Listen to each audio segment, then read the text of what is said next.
there is a fan base. Is it hatred between the 49ers and Cowboys, or is it jealousy? I think it's jealousy. Yeah, I do too. I think it's who's going to win more Super Bowl, who's got a better history, who's got a better future. It's more football than kind of city versus city or culture versus culture.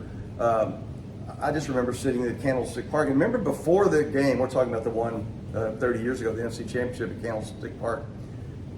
Kind of like there is now, there was outrageous monsoons going on in Northern California. Yeah. And there was talk about that game during the week. We might have to move this game because Candlestick was underwater, and they brought in Google the name George Toma. Yep. And you'll remember he was the god, the turf god, the sod god, sod god, to come in and say, "Is this field playable for an NFC Championship game?"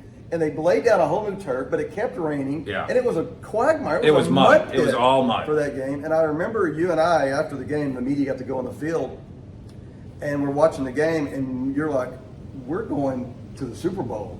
And I'm like, "We're stuck in mud." We were like ankle deep in mud with our notepads trying to get to the locker room. And that's where Jimmy was about to jump on a table and say, "I'm as surprised as anybody, but let me seem like a genius. How about them Cowboys?" All right, there is your exclamation point. I hate to advertise this as a history lesson because I don't want to make it sound like it's completely a classroom. So, like we like to say around here, it's part classroom, part bar room.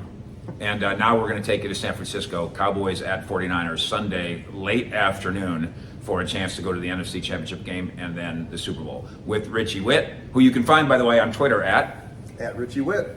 Fish out.